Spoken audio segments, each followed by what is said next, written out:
Before I tell you what happened, the morning my son and his wife sat across from me with their carefully practiced expressions of concern, let me tell you what happened after. By the time my daughter-in-law reached for her phone to call her mother and celebrate, there was nothing left to celebrate. The account they had been quietly dismantling was already frozen. The attorney was already in the driveway. And they had no idea that the man they had spent 14 months treating like a dying houseplant had spent 31 years building cases that sent people to federal prison. They forgot what I used to do for a living. I spent 3 decades as a forensic auditor for the state of Georgia Attorney General's office. I have never lost a case. I was not about to start with my own son. The summer Dottie passed. I lost the ability to sleep past 4 in the morning. That's when the house goes quiet in a particular way. A way that has a shape and a weight to it that I never noticed when she was alive. For 41 years, the sound of her breathing was the background noise of every night. When it stopped, I became aware of every creak, every tick of the radiator, every car that rolled too slowly past the window at 3 a.m. Dottie would have laughed at me. She would have told me to make myself some warm milk and stop being dramatic. I never did figure out how to make the warm milk the right way. She had a method I never bothered to learn because I always assumed she would be there to make it. I have a house in Savannah that we bought together in 1987 when the neighborhood was not yet fashionable, and the price reflected that. Dottie painted every room herself, a different color for each one, which I thought was ridiculous at the time, and which I now consider one of the finest decisions she ever made. There is a pale yellow in the kitchen that catches the morning light in a way that still stops me some days. She called it buttercream sunrise, and I called it yellow, and we argued about that for 34 years in the good-natured way that long-married people argue, which is to say that neither of us was ever actually angry, and both of us would have been lost without it. My son Nathan called me in October, about 16 months after his mother's funeral. His voice had the particular careful warmth of a man who has rehearsed what he is about to say. He told me he was worried about me being alone.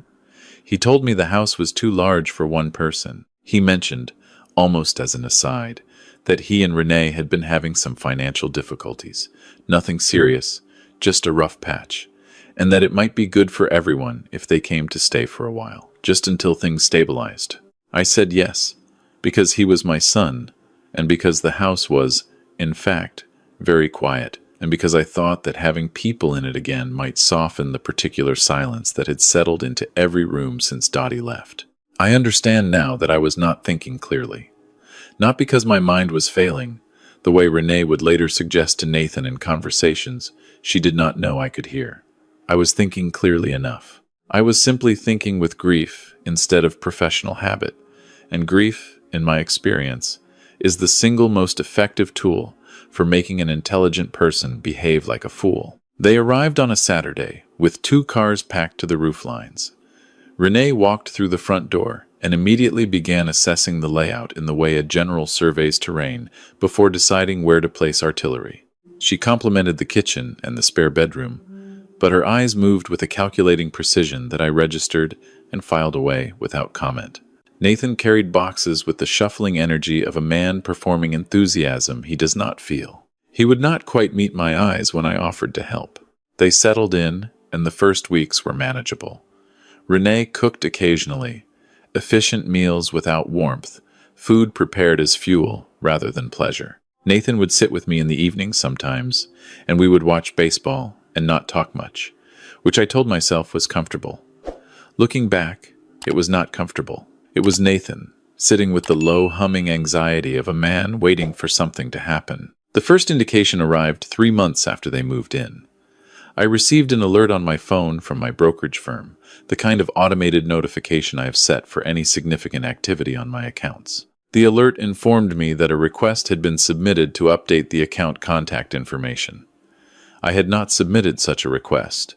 I called the brokerage the following morning and was told that someone using my account number had attempted, through the online portal, to add a secondary contact with authorization to receive statements. The attempt had been flagged by their security system and not completed. The secondary contact's email address, which the representative read to me, was one I recognized immediately. It belonged to my daughter-in-law. I thanked the representative, asked her to note the incident, and changed my password and security questions, before I poured my first cup of coffee. Then I sat at the kitchen table in Dottie's yellow room and thought for a long time. I did not confront Nathan. I did not mention it to Renee. I opened my laptop and began the kind of quiet, methodical review that I had been performing professionally since before my son was born. The first thing you learn in forensic audit work is that an anomaly is never isolated. You pull one thread and find that it connects to another and then another until you are holding the edge of something that has been woven together over months or years with considerable care. The brokerage attempt was a thread. I began pulling. I started with the most basic review. I called my bank and requested paper statements for the past 12 months be mailed to me, directing them to use my post office box, which Nathan and Renee did not know existed. I had maintained that box since Dottie's illness because there are certain pieces of mail that a worried spouse does not need to see, and I had wanted to manage her medical paperwork privately. It was, in retrospect, one of the more fortuitous habits of my life. When the statements arrived 2 weeks later, I took them to the screened porch on a Tuesday afternoon, when Nathan and Renee had gone out together, closed the door, and read them with the same attention I would have given to a set of documents subpoenaed from a corporation under federal investigation. What I found was subtle, not crude. Whoever had designed this approach had some understanding of how financial monitoring works, which told me something important about the nature of the plan. There were no large, obvious withdrawals. Instead, over a period of 11 months, there were a series of small charges to a debit card I did not recognize, averaging between $40 and $90 each, occurring every 8 to 12 days, always on weekday afternoons. The total across all transactions was $4,380. Not a fortune, but a pattern, and patterns are what I was trained to read. I did not have a debit card attached to that account other than my own, which was in my wallet. I called the bank the following morning and confirmed what I suspected. A second debit card had been issued 11 months ago as an authorized user card, at the request of someone who had called in using my account details and a security question whose answer, I noted with a cold clarity, was the name of our family dog. A dog Renee had heard Nathan mention twice in conversation since they arrived. I sat with this for a day. Then I called Thomas Garrett. Thomas had been my deputy for 11 years before he retired and opened a private investigation firm in Augusta. We had worked every significant fraud case in the Southern District together for nearly a decade. He was the most methodical man I had ever met, which is saying something given my profession. When I called him and explained what I had found, he was quiet for a moment in the way Thomas is quiet when he is assembling information into a sequence. Then he said, "Walter, they're not done." "I know," I said. "Do you want to stop them or do you want to finish them?"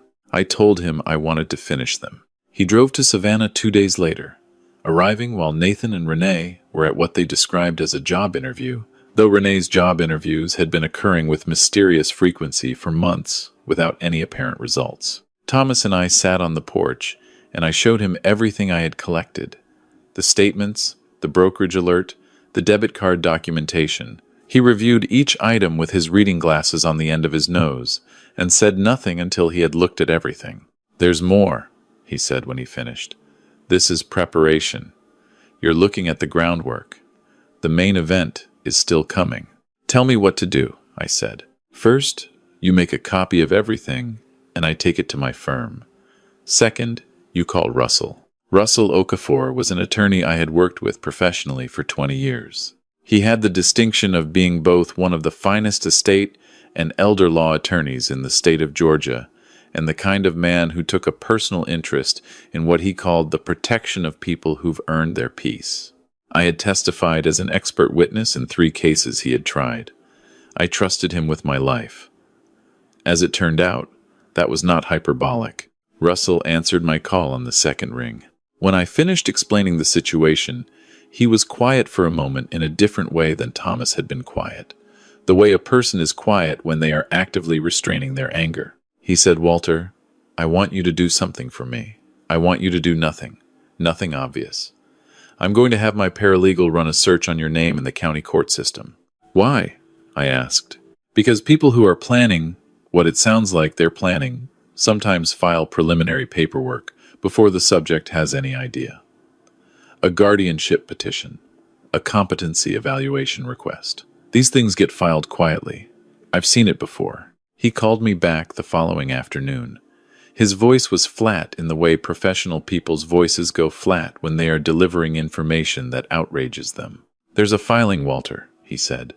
It was submitted 6 weeks ago. A petition for limited guardianship of a vulnerable adult. The petitioners are listed as Nathan Briggs and Renee Briggs. The filing alleges cognitive decline, difficulty managing financial affairs, and social isolation. There's an attached affidavit from a psychologist I've never heard of who claims to have conducted a phone-based evaluation. I set my coffee cup down on the table. I looked at the wall of Dottie's yellow kitchen. I thought about the 41 years she and I had spent in this house, the arguments about paint colors and the warm milk she made in a particular way, and the way she said my name at the end of a hard day, low and tired and full of something that had no word for it, but that I have been trying to reconstruct from memory every morning since she left. What do we do? I asked Russell. We build our own filing, he said, and we do it better than they did. There is a particular kind of mental state that I only ever reached during the most complex cases of my career. I used to describe it to younger investigators as the place past anger where the noise stops, and you can hear the numbers thinking. I had not been in that place since I retired. I found it again the morning after Russell's call, sitting at my desk in the study with the door closed, and I did not leave it for the next 3 weeks. I was meticulous. I compiled a daily cognitive diary, dated and time-stamped, documenting my activities, decisions, and mental state. I underwent a formal neuropsychological evaluation, arranged by Russell, with a physician who had no connection to anyone in my family, and whose credentials were beyond dispute. The results were, as Russell put it when he read them, embarrassingly strong. I documented every financial transaction I had made over the prior 2 years with full supporting receipts and rationale. I gathered a decade of tax returns, investment records, correspondence with my broker, and letters of professional recommendation from colleagues at the Attorney General's office. I was building a portrait of a man in complete possession of his faculties, and I was building it with the precision of someone who had spent 30 years making portraits that would hold up in court. And then the pivot happened. It was a Wednesday. I was at the grocery store, a trip I made alone because I had never stopped making it alone, because the grocery store was one of the few places where the particular silence of the house did not follow me. My phone buzzed in my pocket.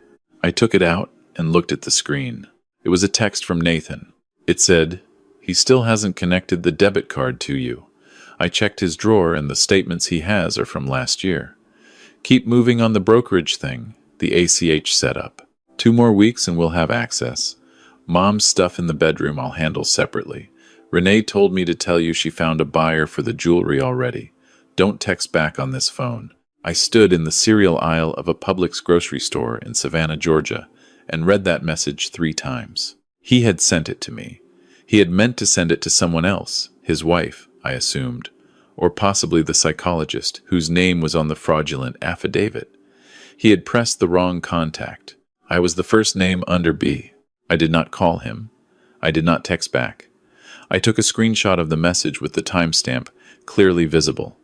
I forwarded it to Thomas and to Russell. Then I put a box of oatmeal in my cart, finished my shopping, and drove home. The jewelry he was referring to was Dottie's. She had left me her mother's pearls, an emerald ring her grandmother had brought from Jamaica, and a gold bracelet she had received on our 25th anniversary.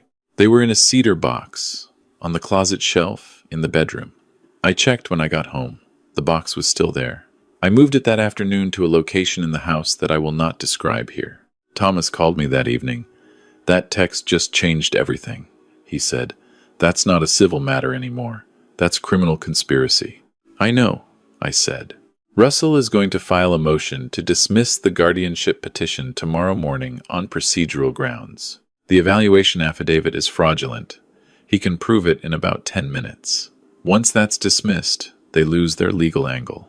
"But Walter," he paused. "The other stuff, the debit card, the brokerage, the text, that goes to the DA." "When?" I asked. "After you talk to them. If that's what you want." I thought about Nathan at 8 years old, The summer I taught him to cast a fishing rod on the lake outside Macon. The way he squinted against the morning sun, the seriousness with which he approached every instruction I gave him, the pure, uncomplicated joy on his face the first time he felt the line go taut. I thought about sitting in the hospital waiting room the night Dottie had her first surgery. Nathan beside me in a plastic chair with his hand on my arm, not saying anything, just staying. I thought about the man who had called me from this same house 4 months ago with a prepared speech about financial difficulties and family and not wanting me to be alone. I thought about Dottie's jewelry in a box on a stranger's shelf. "I want to talk to them first," I said. "I figured," Thomas said. "Tell me when you want Russell there." I chose a Sunday. Sunday had been the family day when Nathan was growing up. Dottie had made it a rule with the seriousness of a commandment. No errands, no phone calls after 6, a real dinner at the table together. I chose Sunday because I wanted Nathan to feel, if he was still capable of feeling it, the particular weight of what he was doing in the context of every Sunday he had ever been given. I told them at breakfast that I wanted to have a family conversation that afternoon, that I had been thinking about my estate and my plans, and that I wanted to share some of my thinking with them and get their input. Renee's face arranged itself into an expression of warm, attentive interest that did not reach her eyes. Nathan looked at the table. He had been looking at the table a great deal lately. I spent the morning in the study, organizing my materials. Russell had prepared a summary document and had arranged for his paralegal to drive over and serve papers at 3 o'clock. Thomas was parked 2 streets over. I had set up my laptop on the dining table, connected to the television in the living room through an HDMI cable. They came to the living room at 2 o'clock and settled on the sofa together. Renee sat forward slightly, her hands folded in her lap, her posture the exact posture of a person who expects to receive good news. Nathan sat back, his arms crossed, his eyes moving between me and the dark television screen with an unease he could not entirely suppress. I sat across from them in the armchair that Dottie had reupholstered in 2014, the one she had picked out of a catalog and shown me by holding the page up while I was trying to read, saying, "This one, Walter. Look at this color. Doesn't it remind you of the water in Savannah in the morning?" I had my laptop on the side table. I opened it. The television came to life. The first thing on the screen was the text message, enlarged to fill the television. My son's name at the top, the timestamp in the corner, every word exactly as he had written it, including Renee's name, including the reference to selling Dottie's jewelry, including, "Don't text back on this phone."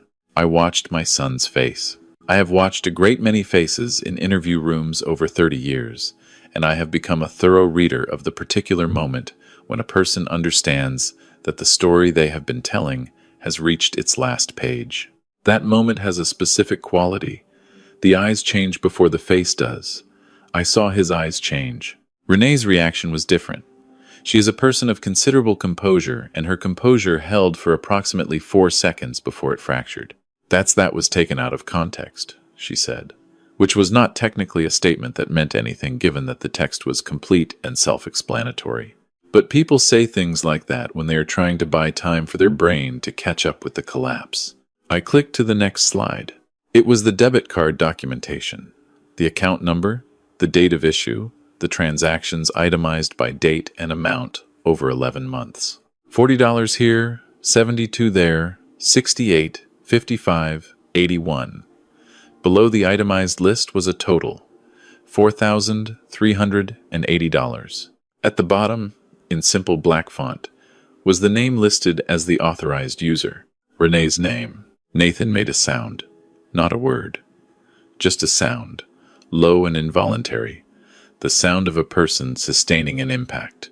I clicked again, the brokerage alert, the account change request, the email address that had been provided as the secondary contact. I clicked again. The county court filing, the petition for guardianship, the first 2 pages displayed in full, the names of the petitioners in clear print. Nathan's name first, Renee's name second. The date of filing, which was 6 weeks before Nathan had taken any action that would have given him reasonable grounds to allege cognitive concern. Not that any such grounds existed. Not that any such grounds would have existed. I clicked again. This was the document I had requested Russell prepare last.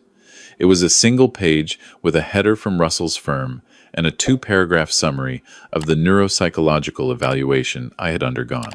At the bottom was the evaluating physician's assessment, in plain language. He had written that the subject demonstrated cognitive performance in the 93rd percentile for his age group, and that there was no clinical evidence of any impairment that would warrant diminished legal autonomy. The room was very quiet. Renee stood up. She is a tall woman, and when she stood up, there was an energy to it that in other circumstances might have been intimidating. You can't do this, she said. Her voice had a quality I had not heard from her before. Raw, stripped of the careful social finish she maintained at all times. This is our family. You don't bring lawyers into your family. I looked at her. I am 69 years old, and I have been in this room many times in different forms. The room where someone who has been caught looks for the exit and finds the door sealed. I have never found any satisfaction in it. What I have always found is a kind of sorrowful clarity. The same sorrowful clarity I felt now. You brought lawyers into this family 6 weeks ago when you filed a false petition with the county court, I said. You brought criminals into it when you forged a psychological evaluation. I am simply the one who documented it. Nathan had not moved. He was still on the sofa with his arms crossed and his eyes on the floor, but his shoulders were shaking. He was crying. I had not seen my son cry since the day we buried his mother, and seeing it now produced in me a feeling I will not try to describe because I do not have adequate words for it. It was grief and love and fury, and something close to mourning all at once. The mourning of a man watching someone he helped build make a choice he cannot undo. Nathan, I said. He looked up. His face was the face of a boy I once taught to cast a fishing rod. It was also the face of a man who had filed legal paperwork to have me declared incompetent so that he and his wife could liquidate my assets before I fully understood what was happening. I know who taught you better than this, I said. She's the reason I can't let this go. The doorbell rang. I stood up and went to the front door. When I opened it, Russell was on the porch in his Sunday clothes, his briefcase in hand, and behind him was a process server holding a manila envelope. Behind them, Thomas Garrett had come around the corner and was coming up the walk. Russell looked past me into the living room with the brief, professional assessment of a man who has walked into a great many difficult rooms and knows exactly what he is doing in each one. Then he looked at me and gave me the small nod that means everything is prepared. My name is Russell Okafor, he said, directing his voice past me toward the sofa. I represent Walter Briggs. I have here a response filing to the guardianship petition submitted to Chatham County Court on September the 14th, along with a formal complaint to be submitted to the State Bar regarding the affidavit submitted by a non-licensed evaluator. I also have here a civil filing in the matter of unauthorized account access and financial exploitation of a vulnerable adult under Georgia Code Section 3058.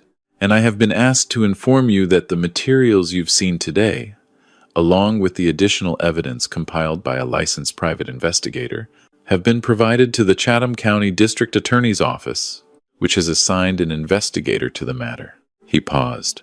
You will both be contacted, he said. I would strongly recommend retaining separate counsel. The process server stepped forward and held out the envelope. Neither Nathan nor Renee took it for a moment. Then Nathan reached out and took it from him with a hand that was not steady. Renee said nothing. Whatever she had been about to say, she kept it. She looked at the envelope in Nathan's hand, and then she looked at me, and her face held an expression I found difficult to categorize. It was not remorse. It was something closer to a cold recalibration, the face of a person rapidly restructuring their understanding of a situation they had misread completely. I had nothing left to say to either of them. Everything I had needed to say had been said on a 65-inch television screen in complete and documented clarity. I went to the study and picked up the bag I had packed 3 days earlier.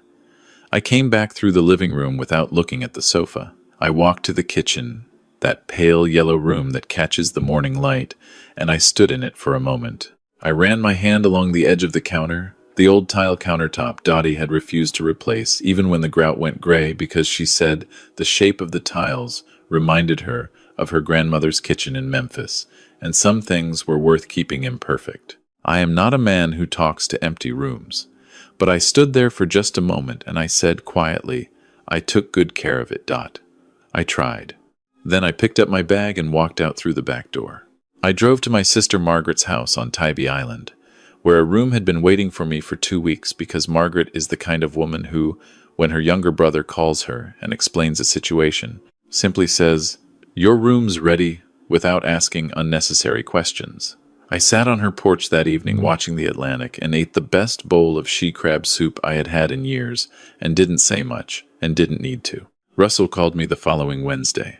The guardianship petition had been dismissed with prejudice after he submitted the neuropsychological evaluation and a formal complaint regarding the fraudulent affidavit. The so-called psychologist whose name appeared on that affidavit was not licensed in the state of Georgia and had no verifiable credentials. That matter was referred separately to the state licensing board. The DA's office moved quickly. The combination of the text message, the debit card documentation, the brokerage records, and the court filing gave them a layered case. Nathan and Renee were each charged with financial exploitation of a disabled or elder adult under Georgia law, unauthorized use of a financial transaction card, and conspiracy to commit fraud. Renee faced an additional charge related to the guardianship petition. Their separate attorneys negotiated separately, which Thomas told me was a sign of a partnership under significant strain. Nathan called me 4 months later from a number I didn't recognize. I answered because I recognized his voice in the first half second. He didn't say much. He said he was sorry. He said he had been sorry since before it happened, and he had done it anyway, and he understood if I never wanted to speak to him again.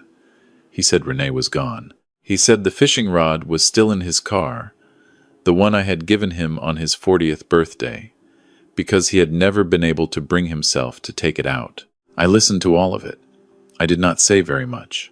I told him that what he had done had not changed who he had been before he did it, that the boy I had raised was still in him somewhere, and what he chose to do with that was the rest of his life. I did not tell him it was all right.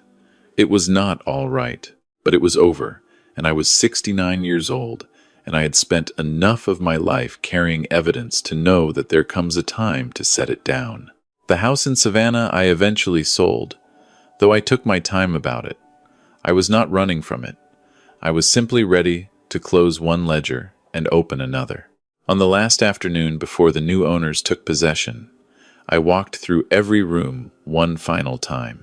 I stood in the kitchen and let the light come through the window the way it always did in the mornings, that particular angle that turns the yellow walls into something close to gold, and I thought about how Dottie had stood in exactly this spot on the first morning after we moved in 1987, with a cup of coffee in both hands, looking around at the walls she had not yet painted, and she had turned to me and said, "Walter, I think we're going to be very happy here." She was right.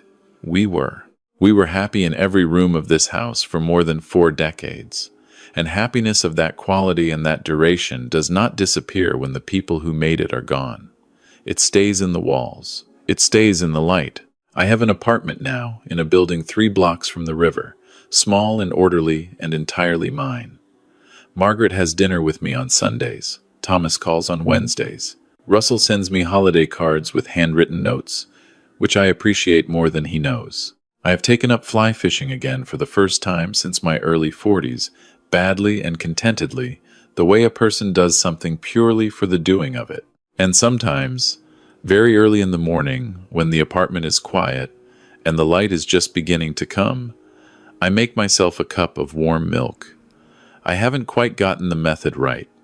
I never will, but I keep trying, because some habits are worth keeping even when the person who perfected them is gone. Because the attempt itself is a kind of conversation. Because the quiet of 4 in the morning is not empty. It is the space where everything you built together continues to exist, patient and intact, waiting to be remembered. Before you leave, I want you to hear this. There is nothing about age that makes you smaller. There is nothing about grief that makes you weak. The people who underestimate the quiet ones are always making the same mistake. They see stillness, and they call it surrender. They see patience, and they call it confusion. They look at a man sitting in an armchair reading a book, and they see a problem to be solved rather than a person who is simply waiting for the right moment. 31 years of my career were built on the discipline of the right moment. You do not rush an audit. You do not announce an investigation before the evidence is complete. You gather, you verify, you document, and then you present. You present everything at once, calmly and completely, and you let the truth do what it was always going to do. And then you stand up, pick up your bag, and walk out into the morning, because the morning still belongs to you. It always did. If this story found you when you needed it, share it with someone who needs it too, and leave a comment below. I read every one of them. Your words mean more than you know.